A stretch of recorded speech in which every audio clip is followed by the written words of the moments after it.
Saudações, caro telespectador, e saudações extensivas ao internauta que acompanha o programa Sociedade Civil em Movimento. Hoje, um dia em que recebemos a gestora de projetos do Instituto para a Democracia Multipartidária, Fidália Makuluvi, ela que vai conversar conosco e vai nos fazer conhecer melhor esta organização que atua essencialmente em áreas ligadas às eleições, participação de jovens e mulheres e também em assuntos ligados à paz e reconciliação e indústria extrativa. Vamos então a falarmos um pouco esta organização que é o Instituto para a Democracia Multipartidária, IMD, que atua em Moçambique desde o ano 2021, mas que no ano 2016 veio a mudar a sua designação. Isto porque inicialmente esta organização chamava-se Netherlands Institute for Multiparty Democracy, ou seja, NIMD, e passou a designar-se Instituto para a Democracia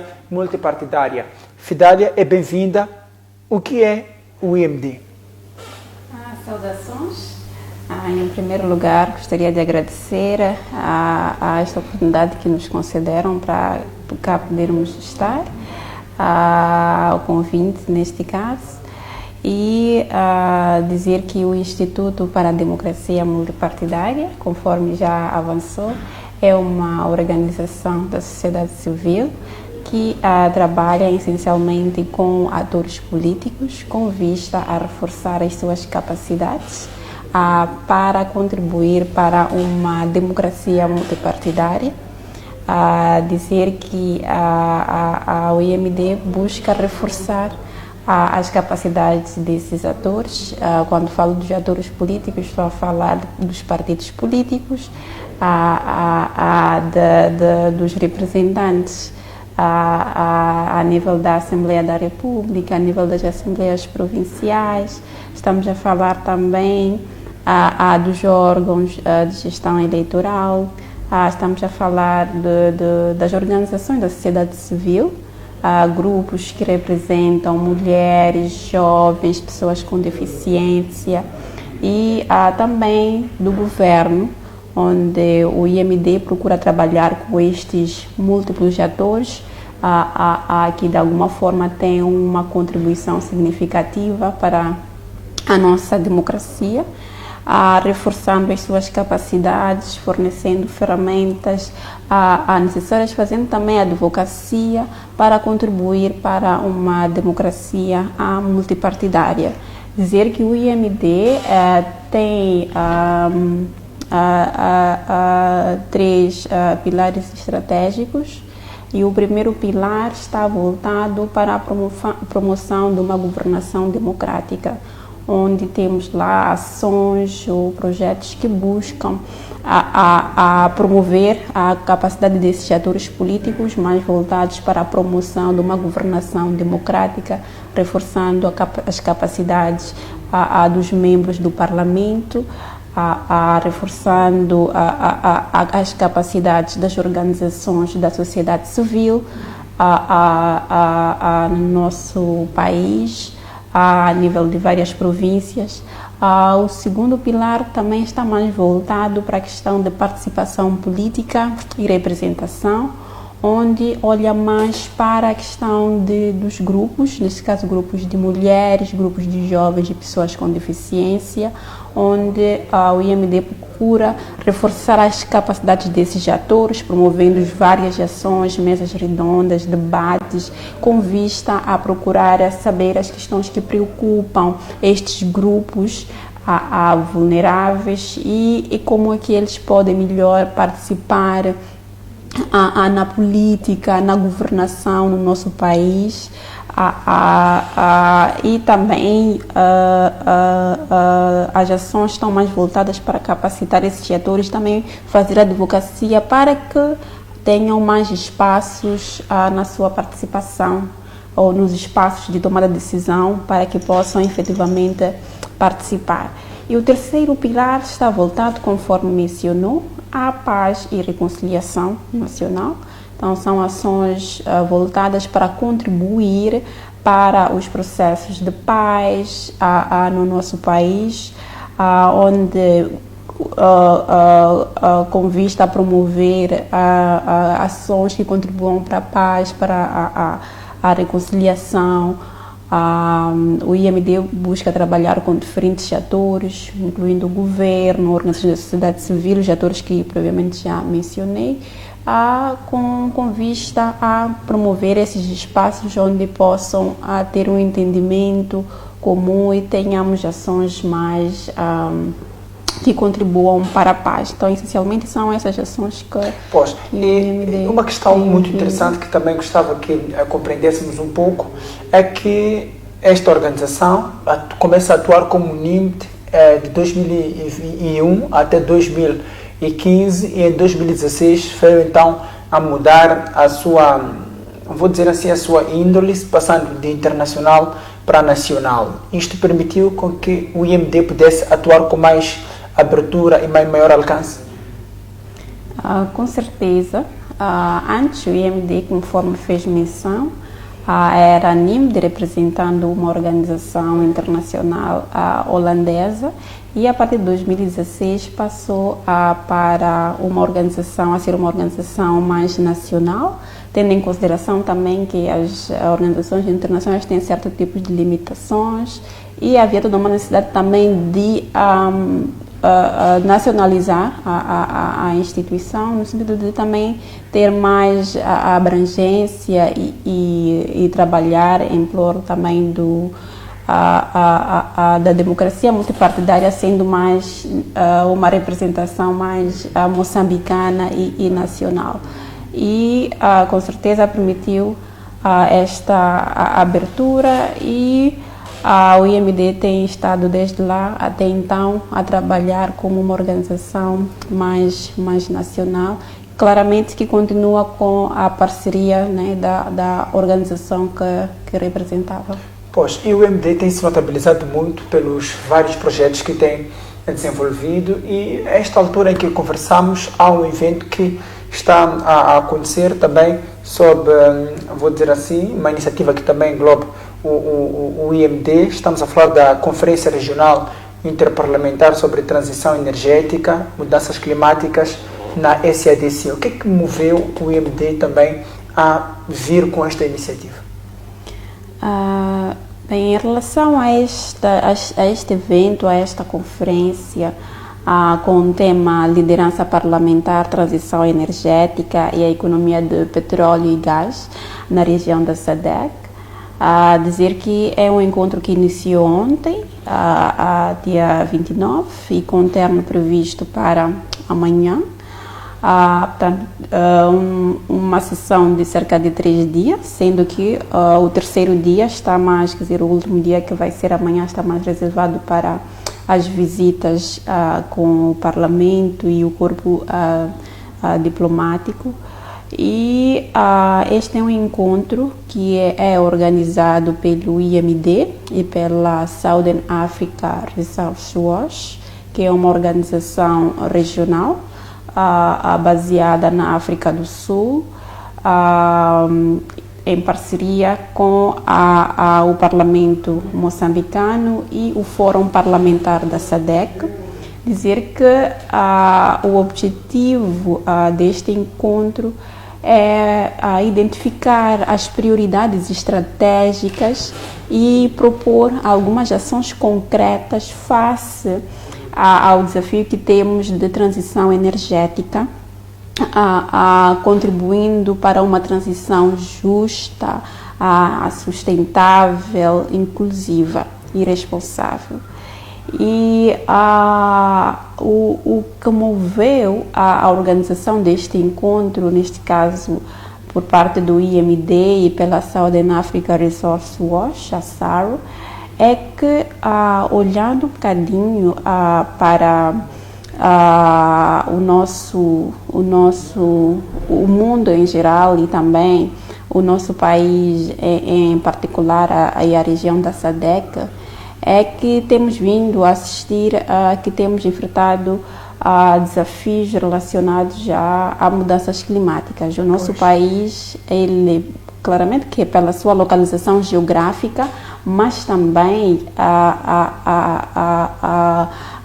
por causa das alterações climáticas que nós temos vindo a assistir. Já sofremos vários ciclones, tivemos ciclone Kennedy, Fred, ciclone Idai, que de alguma forma tiveram algum impacto significativo no nosso país. Pois. E esse cenário assiste-se também um bocadinho pelos países da região, que enfrentam cheias, enfrentam secas, e isso de alguma forma é uma preocupação.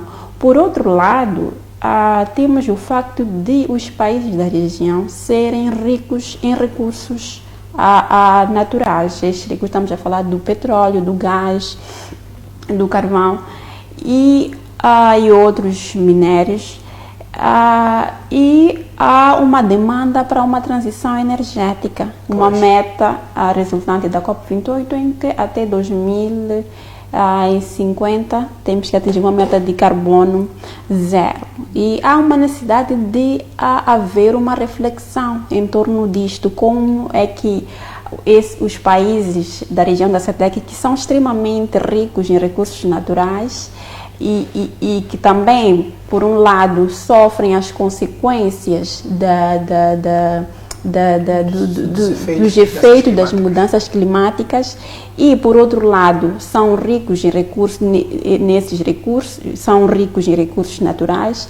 E também outra dimensão é que a sua economia está fortemente dependente das receitas provenientes destes recursos.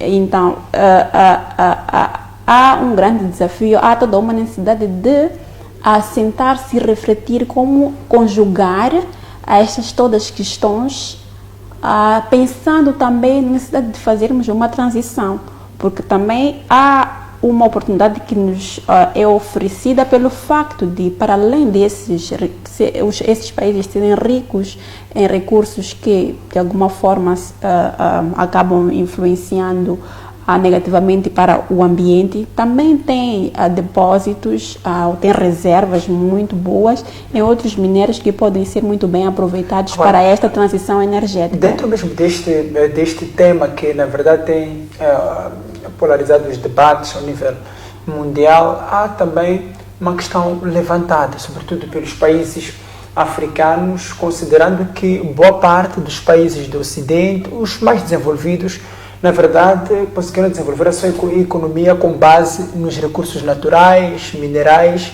mas hoje são os mesmos que defendem a transição energética, digo até, se calhar, de forma muito mais urgente. Entende o IMD que esta luta pela transição energética, defendida principalmente pelos países europeus, é justa, considerando que os países africanos, como já dizia, o seu desenvolvimento ainda está refém destes mesmos recursos?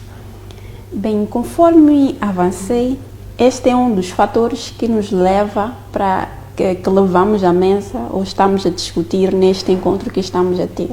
Tendo em conta que, por exemplo, a meta colocada de até 2050, até lá estaríamos no auge da nossa exploração, ou melhor, olhando para os contratos que assinamos para o caso de Moçambique, até lá já seria o momento que se calhar estaríamos a ter algum benefício um pouco mais maior ou notório, podemos assim dizer, e até lá nós temos que ter, em termos de transmissão, a meta que se espera é que tenha esse carbono zero, tenhamos atingido este não emissão de carbono. Mas, considerando que Moçambique, por exemplo, celebrou este ano 50 anos da sua independência, o seu desenvolvimento ainda não é o desejado. Será que, considerando que estamos em 2025, em mais de 25 anos, conseguiremos mesmo chegar a este nível de emissão zero carbono, a olhar as circunstâncias do nosso país, e não só nós, mas os outros países africanos que também precisam deste desenvolvimento que os europeus já têm também?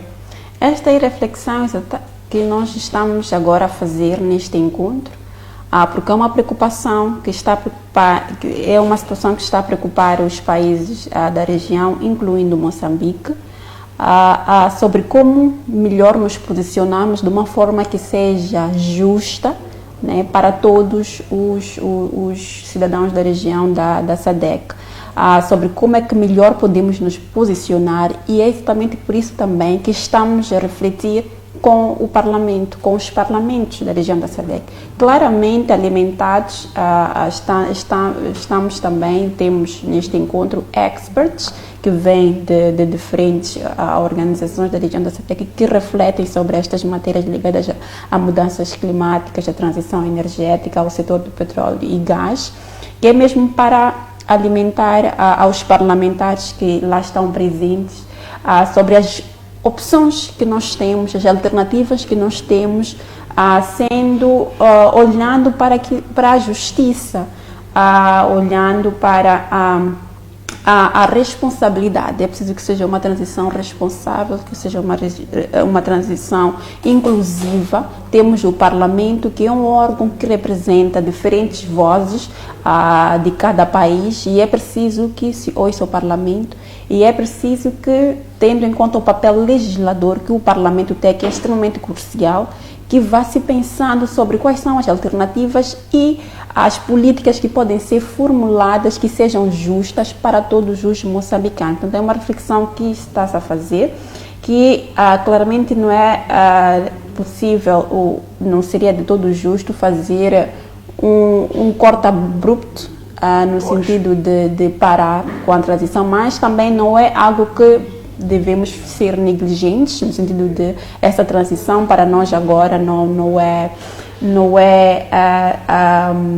ideal, porque é algo necessário. Nós, como país, já enfrentamos, já sentimos os efeitos das mudanças climáticas e que tem um impacto significativo. Vidas são perdidas, os recursos também, em termos de infraestruturas, entre outras questões também, que são perdidos devido aos impactos das mudanças climáticas. E, de facto, é necessário, que mostra que é necessário começarmos a pensar sobre como vamos fazer esta transição energética, tendo em conta claramente vários fatores que precisamos ter em consideração. E também um dado que já nos favorece é que também temos uma forte reserva de outros recursos que são ambientalmente amigos, ou que são favoráveis para essa transição energética, que podemos também já,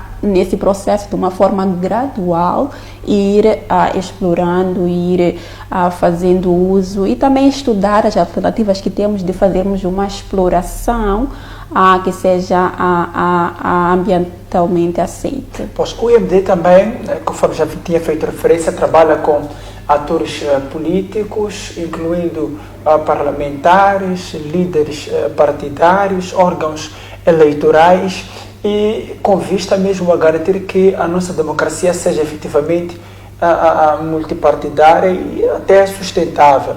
Queria perceber de si, então, Fidália, fazendo uma radiografia daquilo que tem sido a atuação dos, passa a repetição, atores políticos, sobretudo partidários, isto porque temos sempre realizado eleições em Moçambique, mas a parte disso temos visto o esforço que o MD vai fazendo, às vezes são formações com os deputados, os órgãos eleitorais, isto com vista mesmo a garantir que haja transparência, haja uma democracia mais aberta, sustentável. Entende que Moçambique está mesmo preparado para absorver este comportamento, se assim pudermos dizer, democraticamente aceito, sendo que sempre temos fraude, depois acusações, agora manifestações eleitorais? Bem, olhando as discussões que tivemos durante ontem, em torno das discussões temáticas no nosso encontro, uma das recomendações, ou melhor, um dos resultados que nós esperamos ter deste encontro é ter recomendações concretas sobre quais serão os passos que vão ser seguidos para contribuir para que possamos ir tendo ações práticas concretas com vista a a irmos ao início do processo de termos políticas que permitem nós trabalharmos dentro de termos uma transição energética. E uma das recomendações que tivemos ou que anotamos é a questão do envolvimento da liderança e também termos o Parlamento como uma prioridade. Ou seja, o Parlamento ele é um ator extremamente relevante pelo facto de representar os cidadãos e o que demonstra também que há necessidade de ter-se um compromisso da liderança. Tendo os parlamentares, os atores políticos engajados na causa, é extremamente fundamental. Por isso que estamos a discutir esta temática com os atores políticos, com o Parlamento, para mostrar a necessidade de envolvermos, para termos um engajamento político. Porque se não definirmos políticas claras ou se não houver uma vontade política, não tem como se avançar. Não precisamos ter o engajamento político, porque é uma questão realmente necessária. Já vimos os efeitos destas questões relacionadas às mudanças climáticas e é preciso, de facto, que se senta e se reflita e que tenhamos um engajamento dos atores neste processo, assim como alimentar-se claramente dos outros atores que são os experts, o executivo, claramente, os acadêmicos e o setor privado que está no processo das operações, mas é fundamental termos os atores políticos envolvidos nesse processo, engajados, consciencializados sobre as diferentes opções que nós temos para a transição energética, o que isso significa. E é preciso que haja um compromisso por parte dos nossos atores políticos, que é comprometer-se com as políticas que contribuam de uma forma que seja justa, que seja inclusiva e que envolvam também os diferentes segmentos sociais que eles representam. Poxa, Fidália, muito obrigado por esta interação, mas vamos ter que colocar uma breve pausa na nossa conversa, mesmo para podermos então observar um curtíssimo intervalo, mas voltamos daqui a mais alguns instantes para a continuação da nossa conversa. Não sai daí, até já.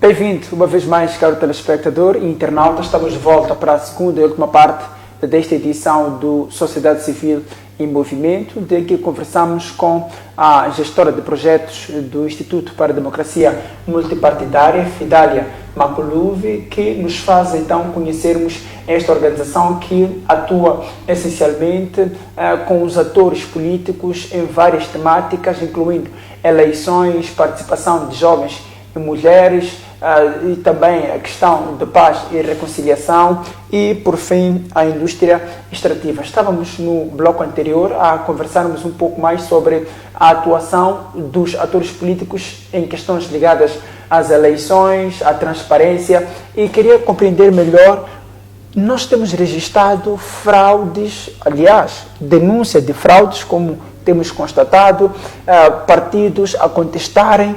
E isto mostra, de certa forma, algum descontentamento ou que o nosso sistema democrático, se calhar, ainda não esteja consolidado. Como é que podemos ultrapassar estas barreiras e termos uma democracia multipartidária, efetivamente, no nosso país?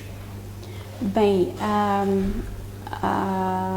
para termos uma democracia multipartidária, o IMD tem dado a sua contribuição, que é colocar todos estes atores na mesa para dialogar. Conforme o nosso slogan diz, a democracia começa com o diálogo. Nós acreditamos nisso e o esforço que o IMD tem feito é juntar os diferentes atores para discutirem as diferentes questões que preocupam o cidadão.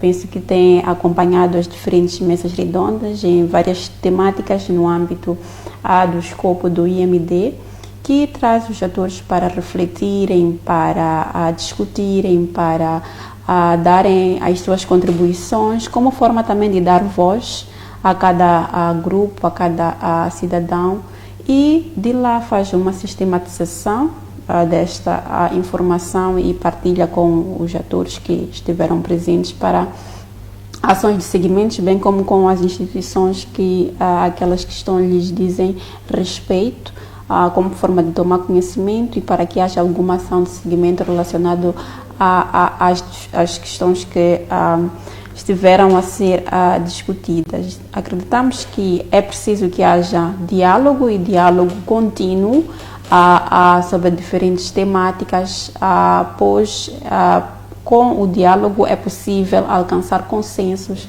é possível encontrarmos soluções para as diferentes questões que nos preocupam, ouvindo as diferentes opiniões, é possível captarmos as diferentes contribuições que possam contribuir de uma forma construtiva para o fortalecimento da nossa democracia. É preciso que haja participação. A participação é fundamental.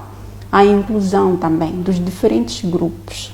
É preciso estudar formas de como captar da melhor forma as opiniões das diferentes vozes que se sentem marginalizadas. Portanto, se nós adotarmos uma política ou uma lei sem as pessoas se sentirem efetivamente incluídas, de alguma forma pode não criar um sentido de pertença ou em relação àquela lei, ou pode ser que não vá ao encontro, não responda àquilo que são as reais necessidades do grupo. É preciso ouvir o grupo.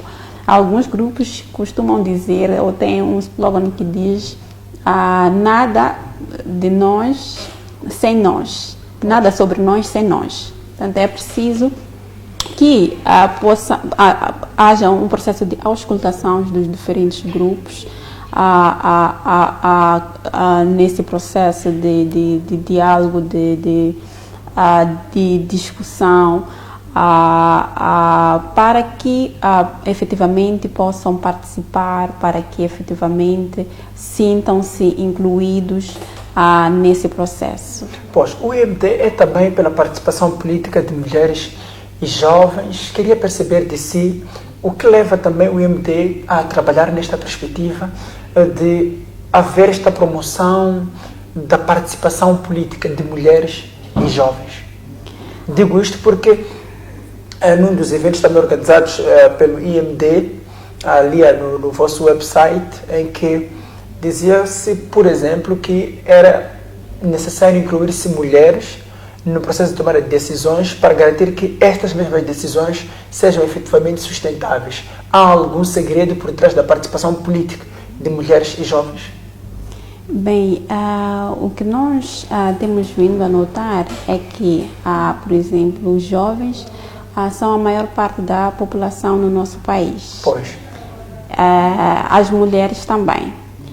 E olhando para aquilo que é a sua representação nos grupos, nos processos de tomada de decisão ou nos centros na representação nos órgãos representativos, a sua participação tem sido não muito significativa. E a advocacia que o IMD procura fazer é no sentido de há uma necessidade de termos esses grupos lá representados. Há uma necessidade de termos esse grupo a terem voz, pois são a maior parte da população e, por outro lado, vemos que a sua representação não é significativa. E a necessidade de eles também serem incluídos no sentido de ter uma representação significativa, tendo em conta que são entende que a há maioria. cada vez menos participação de mulheres e jovens? Nos órgãos de tomada de decisão, Pois. tendo que eles são a maioria. E não só olhando para os desafios que os jovens têm em termos de acesso ao emprego, à escolaridade, entre outras questões que são grandes desafios para os jovens. A necessidade de, nesse processo de tomar de decisão, se nós tivermos os jovens lá representados, podem muito bem dar a sua contribuição de uma forma significativa para que sejam tidas em consideração as suas necessidades específicas, tanto das mulheres, assim como dos jovens nesse processo, nos processos de tomada de decisão, pois é preciso ter-se uma perspectiva de gênero nas políticas que forem a ser tomadas. É preciso também ter-se em consideração a questão da juventude, pois são a prioridade em várias políticas que é a nível mundial. A questão de gênero, a questão da juventude são prioridade. E é preciso também, como país, nós termos essas questões em consideração quando estamos a definir as políticas, quando estamos a pensar em planos estratégicos, como envolver a juventude, como engajar a juventude, pois são o futuro do amanhã. E é preciso engajar a juventude, é preciso engajar as mulheres nos processos de tomada de decisão para que efetivamente possam participar, sentirem-se incluídas e parte de todo o processo governativo no nosso país. E de alguma forma este fraco envolvimento de jovens e mulheres nos processos de tomada de decisão pode ser que tenham contribuído, no entendimento do IMD, para estas convulsões sociais e políticas que estamos a assistir atualmente? Os jovens, será que sentem-se excluídos, não muito envolvidos nos processos de tomada de decisão?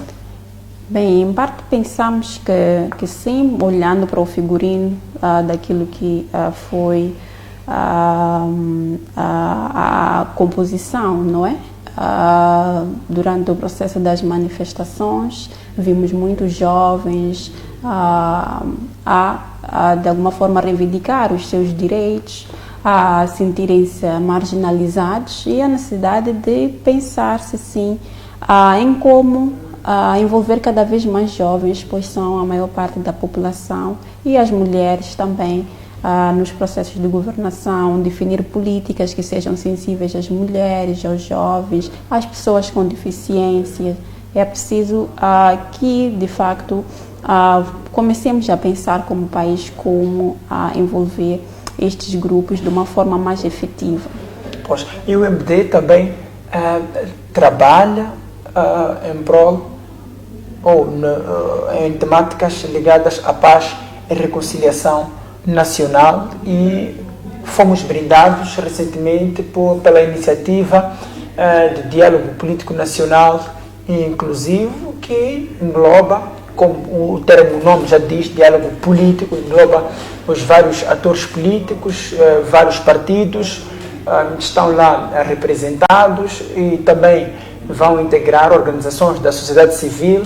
E, feliz ou não, o IMD está lá como uma parte, não sei se diríamos envolvida, ou uma parte integrante, crucial neste processo, porque informações chegaram de que parte do fundo que vai custear o trabalho desta equipa deverá passar pelo IMD. Como é que acolheram esta informação e esta responsabilidade? Bem, dizer que é uma responsabilidade enorme, tendo em conta que trata-se de diálogo nacional inclusivo, e como IMD nós também trabalhamos, contribuímos para o processo de paz e reconciliação, e a nossa expectativa é nos esforçamos para trabalhar no sentido de contribuir para uma paz efetiva, para que este processo seja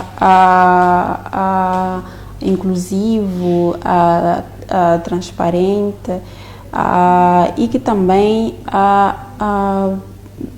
contribuir para que o processo decorra da melhor forma possível, e que também os resultados esperados com este processo sejam efetivamente alcançados. Essa é a nossa expectativa, de poder dar a nossa contribuição para que este processo decorra de uma forma esperada, para que possamos alcançar uma paz efetiva, possamos ter uma reconciliação entre todos os moçambicanos e que seja um processo inclusivo, participativo, transparente, e que todos os atores que se espera que sejam envolvidos no processo, aquilo que nos couber enquanto IMD, daremos a nossa contribuição para cooperar para que isso decora da melhor forma possível. Pois, e o IMD entende que esta pode ser uma plataforma ideal para o fortalecimento da democracia multipartidária em Moçambique, ao olhar pelo número de partidos políticos que foram lá chamados a participarem? Bem, acreditamos que sim, vai ser um grande contributo para o reforço, porque espera-se que tenhamos um processo de diálogo nacional inclusivo. E se conseguirmos com este processo de diálogo implementar na sua efetividade, creio que teremos resultados, esperamos ter resultados, que o processo contribua para que tenha-se resultados efetivos, no sentido de termos uma paz, estabilidade, reconciliação entre todos os moçambicanos. Pois, e de uma forma geral, qual é a expectativa do IMD em relação a este processo? Porque, de certa forma, tem muito a ver com o processo de pacificação e reconciliação de Moçambique, uma das áreas de interesse do IMD. Sim, a nossa expectativa é mesmo ter todos os moçambicanos reconciliados, que se identifiquem com as reformas que vão decorrer deste processo. Vai decorrer um processo de reformas no âmbito das 10 áreas temáticas, e esperamos que estas reformas possam ser efetivas quando forem implementadas e que contribuam para o desenvolvimento do nosso país. Pois, mesmo já terminarmos a nossa conversa, notamos que, para o caso dos partidos políticos, foram selecionados os mais interventivos no país, mas o processo de seleção das organizações da sociedade civil não vai obedecer o mesmo critério, será mesmo por concurso, um processo totalmente diferente. Entendem que esta forma de chamar a sociedade civil para fazer parte deste processo é o ideal? Bem, em relação a essa questão, penso que não sabemos as razões porque que assim foi, né? Nós também fomos à semelhança de todos os atores, assim que foi apresentado, não é? Por via de concurso, não? Concurso público, onde as organizações tiveram que submeter as suas candidaturas, e acreditamos que, ou esperamos que o processo de seleção tenhamos lá estas organizações representadas, o que para nós entendemos que é extremamente importante, termos lá a sociedade civil representada e termos lá a sociedade civil a participar deste processo de diálogo nacional inclusivo, fazendo parte da COT. Isto é uma oportunidade ímpar que a sociedade civil tem de dar a sua contribuição neste processo. E isto para nós olhamos como uma oportunidade de termos a participação lá da sociedade civil, e